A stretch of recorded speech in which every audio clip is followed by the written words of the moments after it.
one thing that I am most proud of is that I was able to help develop a speakers bureau where scientists would go out and talk with young people or service groups, Rotaries, Lions clubs, whatever, and explain about their research and why they used animals. And we were bringing in, we started bringing in the media to talk to them and have them see how we cared for animals. And probably the one thing that was the most ambitious thing we did, and it certainly wasn't me alone, but it was working with the public information folks. But when we were approached by CBS to do the Dan Rather's 48 Hours and have them on site for 2 full days and talk about the relationship from the animal research to the humans, and show the full spectrum, the care of the animals, why the research was important, and then how it moved on to be facilitated and helping humans. And what was that like? That was pretty exciting. It really was, because they were just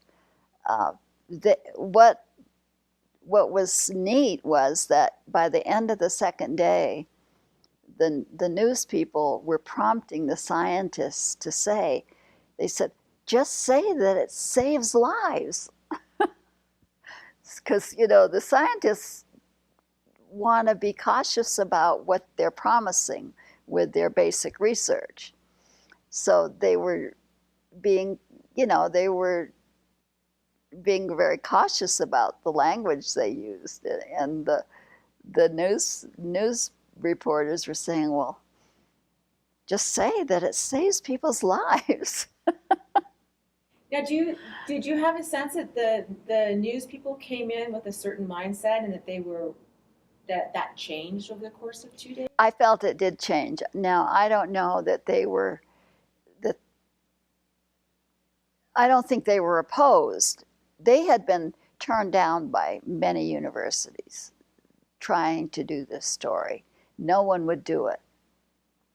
And we were contacted, and we met, the IO, the chair, the veterinarian, and the public information, and we debated about whether to take the risk to do it or not. Because everyone then, it was pretty scary.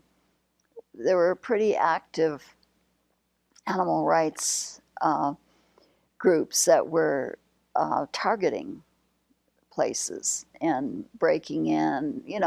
It was more that kind of activity than now. It's more through legal means and FOIAs and so forth. But so there was concern about that.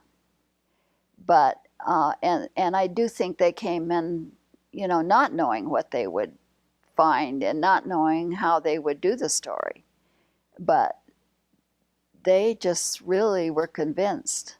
And the other bonus to that was that we received hundreds of letters, and not one letter was critical. Every letter said, thank you for doing this.